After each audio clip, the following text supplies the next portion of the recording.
Hello, and welcome to the Comic Book Club. I'm your host, Neil Payne, and with me is my co-host, Amanda Coleman. That was definitely less awkward. Yeah, so much less awkward. How are you doing today, Amanda? I'm doing pretty well for somebody who was up all night imagining that there were monsters in the attic. All night long, all night. No, If I get up there and find out they were having a dance party, that would be fine. just Lionel Richie with Afro Jerry Curl and a bunch of people just... It would explain the noises I was hearing. So, anything interesting happened in your life in the last couple of weeks, Amanda? You mean besides the monsters in the attic? Besides the monsters in the attic. Yeah, but I mean, I have monsters in my attic. I've got monsters in my comic books. Yep. So, today, we are talking about Chaos is a Big Titty Demon Girl comic published by Dynamite in 2014. It's written inexplicably by Tim City with art by Mirko Andolfo. In a crossover book that resurrects the now-defunct Chaos Comics character, it tells the story of Morgan Gallows and his band of misfit monsters as they try to fight off the oncoming apocalypse. See, when you say it like that, it makes sense. Which, nothing about the experience of reading these books has anything grounded in reality. I mean, look, I just want to apologize to Alan Moore because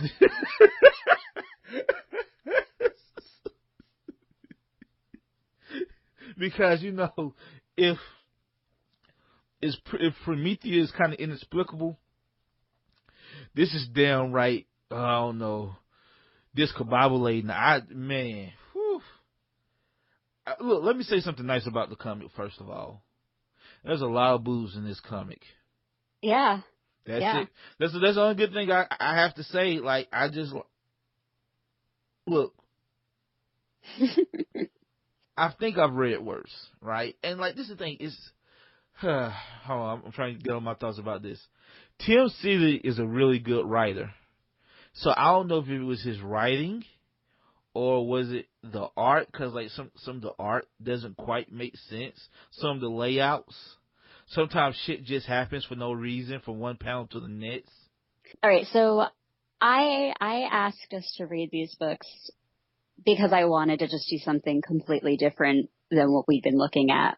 But I know about these books because when I was writing reviews for The Outhouse, the guys begged me to review these books because they knew that I hated vampires. I've been reviewing there were a lot of vampire comic books in like 2013. And I just reviewed them all and they were like, you gotta read these Chaos books, Amanda. And I also had mostly missed the 90s. Amanda, yeah. I just want to let you know, workplace hazing is against the law. And I think you seriously should think about filing a complaint. Yeah, no, you're right. I don't think it was appropriate. I mean, this was also, I think this is after I had to read the X-Files Ghostbusters crossover. And I mean, this is kind of why I don't review for them anymore, which was the books that were available for review at the Outhouse were always of marginal quality. And I was like, look, I enjoy reading comic books, but like, I am going to stop reading comic books if the only thing I'm doing is trying to write reviews of shit like Chaos. What's wrong? Amanda, you don't like big titty demon girls? I thought everybody liked big titty demon girls. See, no, I do. I like it's an aesthetic. Go ahead. You can say. I see you dance. No, I like the titty boobs and the butts and the wings and the fishnet shirts and the bra tops and the boob windows and the so many boob windows and the lips that vary from quite full to extra plump and the role play costumes and the different hair colors so you can tell which girl is which. Yeah, that's fine. I love all of it. Hey, at least there are women in these books, right? There are a lot of women, and I guess they strong female characters. They're strong enough to like break buildings and like, you know, fight werewolves and kill vampires. I guess that counts as strong. But the thing that I had trouble looking at with these books was, like, I wasn't sure if they were sort of intentionally like soap opera-y, convoluted, crazy. Like, I wasn't sure if it was an attempt to do that on purpose or not. I mean, like, that doesn't make it good, but again, you're like, Tim Seeley wrote these and he knows how to write. So was it like a conscious thing on his part to be like, I have to capture the spirit of the 90s? This book reminds me of a lot, believe it or not. It reminds me of Pirates of the Caribbean 2 and 3. Interesting. This is why. Were there a lot of... Okay, keep going. No, go ahead. What joke I was going to ask you because I don't think I've seen most of the Pirates movies, and I was like, were there big titty demon women in those movies? Because now I'm more interested. There's one. There's definitely one big titty demon woman in there, and she's black, so yay for diversity. But Okay. But no, Pirates of the Caribbean 2 and 3 are overwritten. Right? Mm-hmm. Like, they are some overwritten ass scripts. They super long. There's a lot of plot. There's a lot of double crosses. Okay. But none of it is particularly good. Mm-hmm. Like, and that's what this reminds me of. Like, you know, in the hands of somebody. Well, again, it should have been Tim Seeley, right? But in the hands of, like, if you was trying to write a good comic, right? These things, the convoluted plot, the double crosses, the uneasy alliances that happen within these books, you know, the triple crosses in some cases, can really work, but it doesn't. So it's underwritten and overwritten at the same time, if that makes any sense. Does it? It does. I feel like the way that I phrased it was originally was that, like, the plot didn't have enough space to breathe. Like, you know, you would have, like you said, a double cross that happens in like a panel and a half. Whereas, you know, if Bendis was writing it, that would have been like an issue and a half, right? Right. So it's like too much. It's like so much happens that it gives you you can't absorb any of it, and it gives you the impression of nothing happening. It's really weird. It's like a weird place. And like sometimes I think the art fails the story, because sometimes, like I said, shit just happens. Like the book starts with, like, you know, Purgatoria. Is that her name? Yeah, she has a real like Egyptian name or something, but it's Purgatory. Yeah, Purgatoria. You know, it just starts with her eating a rat and flying out of a cell, and like there's no right. And like, we like don't find out? It doesn't say like where that is. It doesn't like Bone Castle or whatever. I don't. Yeah, there's just like so much of it is just presented without explanation, and maybe if they'd budgeted more than 6 issues, there could have been a little bit more. But do you really want more than 6 issues of big titty demon girls though? Like, I get it. Like, you know, they wanted to keep it short and sweet, but like, it's just not that. There's other things that I can't even think of. One minute one thing is happening, the next minute another happens. I feel like there's a panel missing somewhere within the story, and this happens like at least once every issue. Yeah. You know, I give you an example. When what's his name? Evil Ernie. Yeah. Like when he went to go kill the dude that dropped the nuke on the prison, right? There's a step missing in there somewhere, and he goes from like, I'm gonna go kill that guy, to killing that guy. Mm-hmm. Like, and there's no setup, there's no nothing. Like, I don't know. It's just weird, man. Yeah. It was weird, and I don't know. Were there any of the characters you liked, at least? Ooh. Because one of the things is that this is technically like a crossover book. Like there were like Purgatory and Chastity and Evil Ernie all had like standalone books also. So we kind of just jumped in and read like the crossover event. I might be interested in like an Evil Ernie book. He seems very much, he reminds me for some reason, he reminds me of a Stephen King character, and I can't quite place my finger on why. Okay. But he got like a very like Randall Flagg like swagger to him. I don't know, it's just weird. Like it just like that character reminds me slightly of a Stephen King character. Okay. But wait, well, go ahead. Oh no, I was gonna say I can kind of see that. So you said, is there any characters I like? Yeah. So besides Evil Ernie, all the male characters kind of suck. All of them. You know what I'm saying? And this is like the Scooby Gang you're talking about, right? Like the kids in the van go around. Yeah, I mean all of them. Just all. It's with the exception of Evil Ernie. I like no male character in this book really. I guess Morgan Gallows, Mr. Gallows is kind of interesting, but not really. Cause like I'm not like is he somebody from Chaos, or is he just a whole new character? I'm not. So I did a little bit of research to try and figure out what was going on, because Dynamite didn't own these characters originally. Right. They were actually what? No. I was just saying right. They were all from the same, and this is also maybe part of what's a little confusing too, is that these are from the same universe as Lady Death. Who never went away, and they don't have like the rights to use her with the rest of these characters that she belongs with anymore.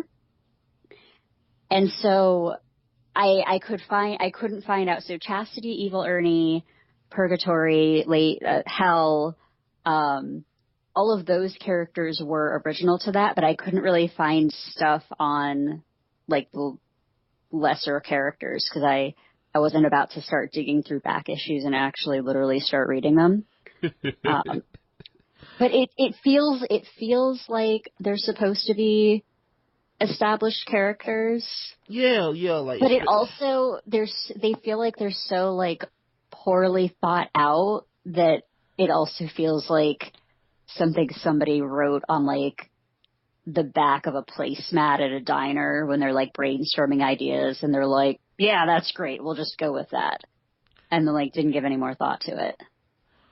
So I didn't like none of the male characters. As far as the female characters, so this is what worries me, right?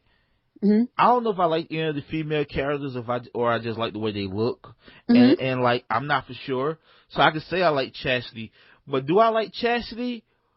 Or do I just like the outfit? Exactly, with the red hair. I'm not for sure. So, like, I don't know, but I guess I like Chastity. See, I thought I liked her, and then she, like, double crosses Purgatory. Purgatory's like, I'm gonna kill your boyfriend that you love. And she's like, fine, do it. He wouldn't want to live in this world anyways. And like 30 seconds later, she's on Ernie's motorcycle. And I'm like, could you let that, could you give this a minute at least? She has no agency. She just like pushed around from person to person to person. Yeah. And that would be fine if she wasn't such a major character, right? If she was just like, if she was just like, a supporting character and you did that with her, maybe. But the fact that she plays such a big part and so much page real estate is dedicated to her, I find it odd, because like she hates Purgatory. She tries to double cross Purgatory once. Purgatoria then said, "Nah, bitch, you ain't gonna double cross me." Make her do some more shit. Then she double crosses her again. Like, yeah. Again, it's a lot of plot, but none of it makes sense. And since there's no room to breathe, all these decisions and motivation seems inexplicable. I've used that word a lot with this book, inexplicable. But that's all I can say. Like, I don't know what else to say. Like, again, the art taking on its own without bubbles might be nice. You know what I'm saying? Because again, big titty demon girls.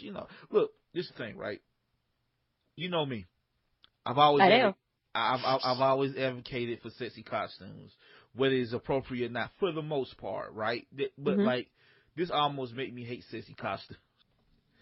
Well, and it's funny because like the costumes,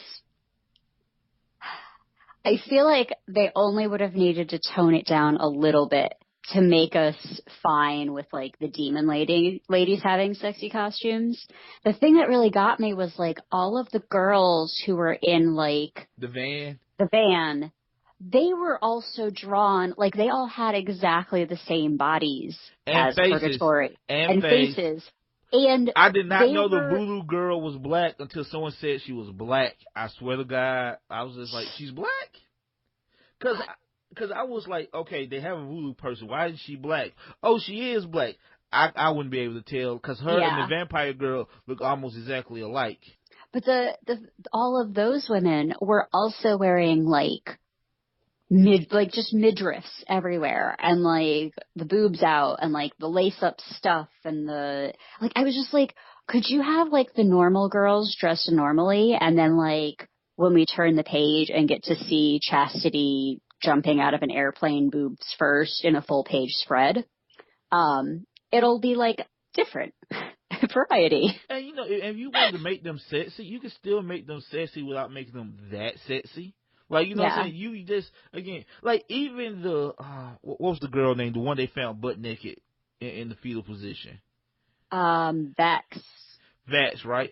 Even she's like, she got the mind of a 12-year-old, and they even make her sexy like half of the time, and that's really uncomfortable. You know what Yeah. I'm saying? Like, It almost feels like, so this is interesting. Did you know that the artist was a woman? well, I guess by the name, but I wasn't for sure.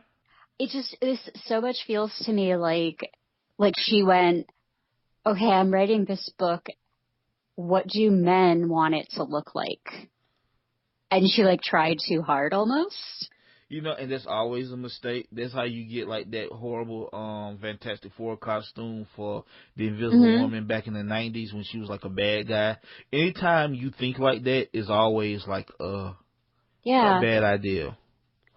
Yeah, I will say there were moments where like it was really good and like they brought these characters back because they have cool costumes and like there is a little bit of fun in, you know. Okay, I think I kind of like Purgatory as a character actually I because do she was too. like she like we get like a little bit of her backstory, like she was a slave and then she like got ambitious and she became like a vampire and she like ended up like sucking Lucifer's blood, so now she's like an immortal demon vampire and she's Which, like, by the way, there's so much subtext to yeah, that. there is, yeah, there is. um but like I don't know, like I kind of whatever. So I can see like why they brought the characters back. Like it's just they brought them back and then they made like this. I feel bad for the characters that the best they could do was like a J. Scott Campbell pinup cover, you know? Which are great. The J. Scott pinup, those are actually pretty good. Look, you know what example they should follow, in my opinion, is like the patron saints of unnecessary costumes is Power Girl, right? We all know Mhm. Power Girl is famous for her giant boob window, right? It's a Mhm. thing, and like it's so much a thing you can't take away because every time they try to take away, everybody complain, men Yeah. and women. Like Yeah. it's like when they try to give Wonder Woman pants. It went so long without her having pants that even women complain. Like, no, take the pants off Wonder Woman. Power Girl, despite having that giant boob window, has been involved in some great stories. I say she's even a good character. So Mhm. just because you're dressed sexy doesn't mean you have to write schlock. You don't have to. And it feels like Tim Seeley wasn't really trying. Yeah, It seems like, and again, I hate to say that because I don't write comic books. I'm sure it's a hard job. I'm sure he probably didn't take it lightly. But like reading his other stuff and reading this, it doesn't seem like the same writer. And I don't know if that's intentional or is it just a paycheck. But that's what it feels like. Yeah.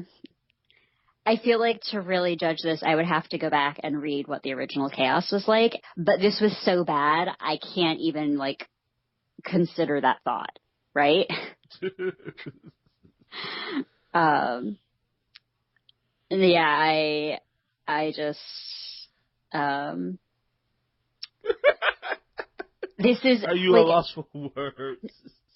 no, it's exactly like the book. I have so many words that it gives the impression of me not being able to say anything because it all wants to come out at once. These these books are just, this is like when I tell other adults that I read comics. Like, this is kind of what I think they jump to as like the lowest common denominator of like trashy adult quote comics. Like, this is like when people think the worst of comics, I feel like this is like what pops up in their head is like plot that doesn't make any sense, gratuitous sexy costumes, things being edgy for no reason, like, oh my gosh, they're wearing black leather and fishnets and riding a motorcycle and blowing stuff up and killing demons. How cool. God, it just feels so 90s. And people look at me and I see that in their eyes that they're like, really? You like that? And I'm like, oh no one really likes that. Some people might indulge in it kind of ironically or for escapism or something, but like, no one really liked it.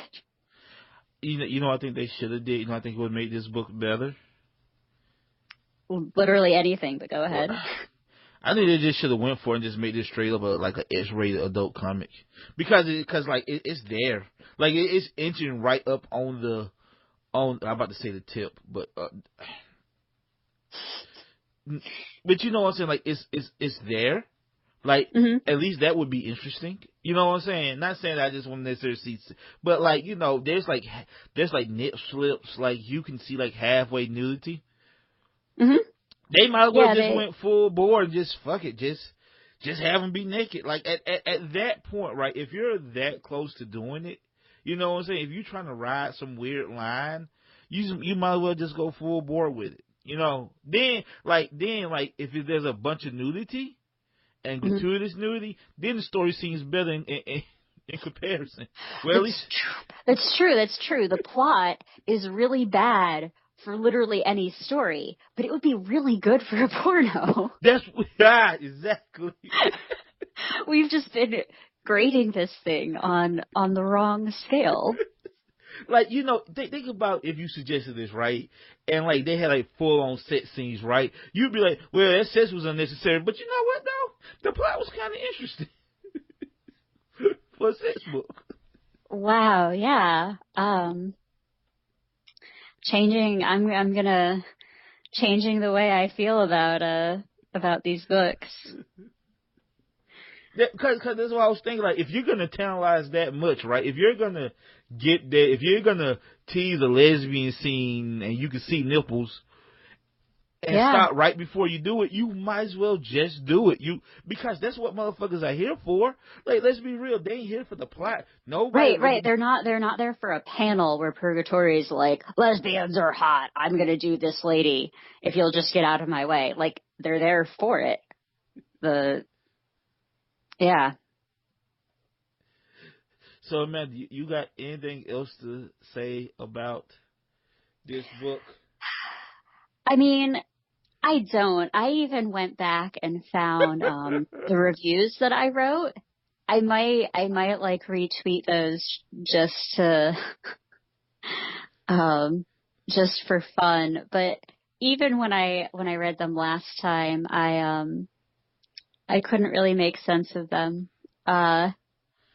Also, you know, not to harp on me on why I quit reviewing books, but they also, Dynamite sent me these books like the PDFs were like out of order and some of them were actually missing pages and they had like watermarks How over could half you the tell? stuff, so I No, couldn't. Well, that's the thing, is it was really hard to tell. And I couldn't even find they like wouldn't send me a copy of the first issue. So I had to like jump into it in issue 2. And, it was just like a mess, and having all of it all at once to like reread, it like didn't make more sense. Like I've probably read these books more than anyone except I actually, no, I take that back. I'm sure I've read these books more than the editors did, and I still can't figure out what's going on. They even had me read the Alice Cooper crossover. Oh, you poor girl. I know, right? Which included, let me give you a highlight from that. So this was literally, I just started describing what was happening in the panels. And I get to a point where I say, back at the Alice Cooper concert, a shark is eating people, and Alice Cooper is a fucking tree. No, seriously, he's actually a tree with a hole in it that you can stretch out and physically enter. And then they like walk through his tree hole into like a nightmare world. I'm gonna ask you a question. Yeah. I'm not. How did the hole look? It was like a hole that like an owl would sit in. Okay, that type. Okay, good. Because it's chaos. I was thinking. It could have had a different. It could have had an even more explicit, like, vaginal look to it or something. See, I didn't want to say. Want to say the word. Damn it. I just.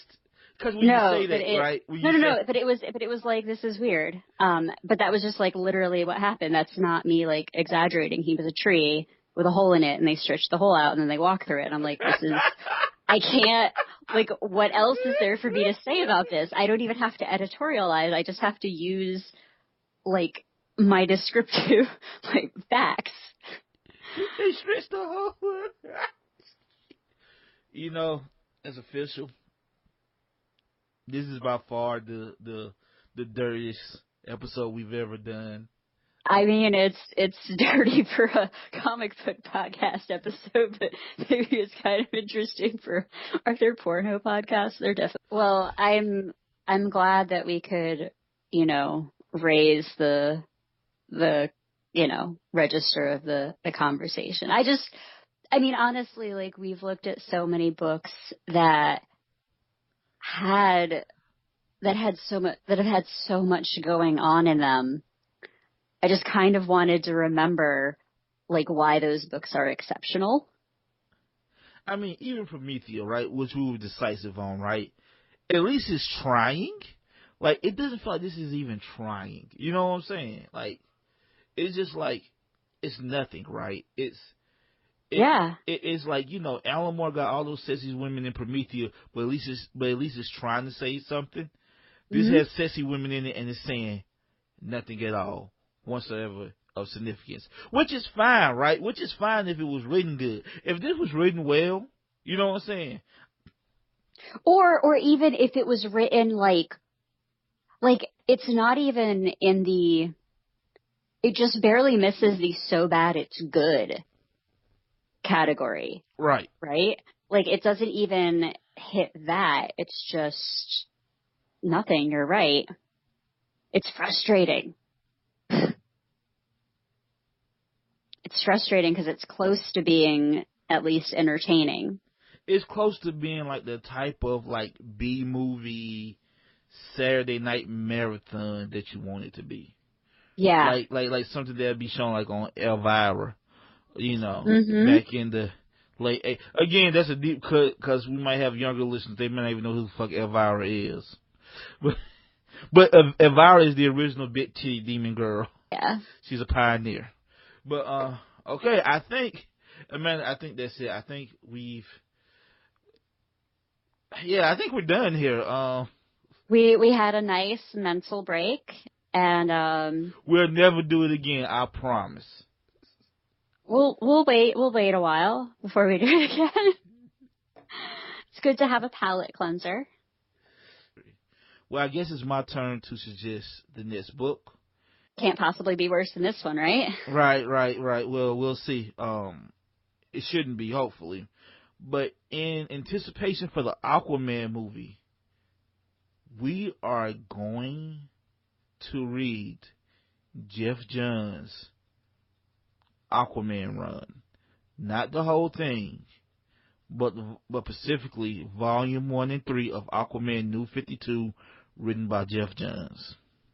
And you were saying you already have plans to go see the movie, right? I'm seeing the movie early, a whole week early. If you're an Amazon Prime member, you can actually buy tickets for like a theater in your area that's showing the movie earlier. So I get to see it like a whole week early before anybody else. Nice. Okay, so this is just going to be like a little mini Aquaman vacation, right? Like reread the books, go see the movie. Anything else? Eat sushi for a week? Huh? You gonna eat sushi for a week, or I guess I've never eaten sushi a day in my life. Do you like seafood? Not very little. Look, I'm from the South, so like fried catfish and whitening is about as much as I go for seafood. But no, so like apparently, what I know, this book is really good in my opinion, and a lot of people thought it was good. And the reason we're reading Volume 1 and 3 is because from what the trailers look like, it's like they's combining those 6 issues, those 12 issues into one story. Okay.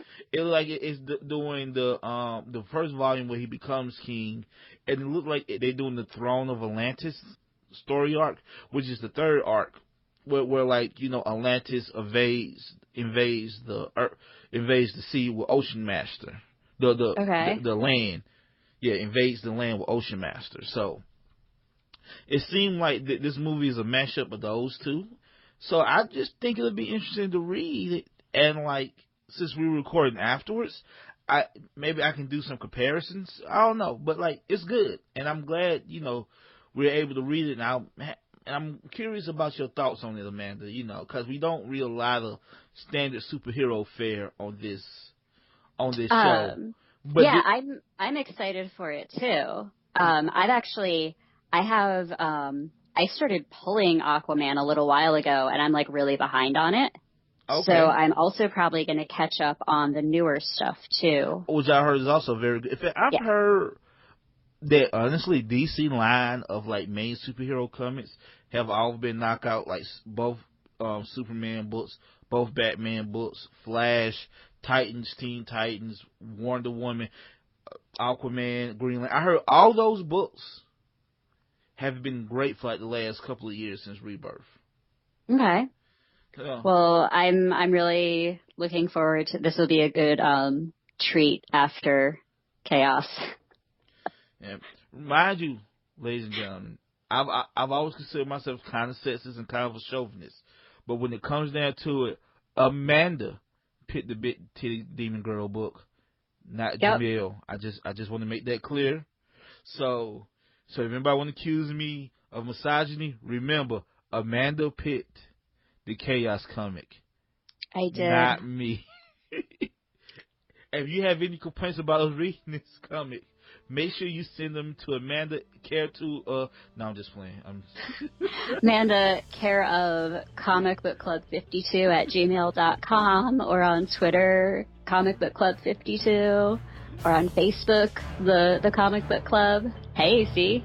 Put that right in there. Yes, you did. I'm pretty sure people stopped listening at this point. We're just rambling. So, on that note, I am Jamil Payne. I'm Amanda Tony.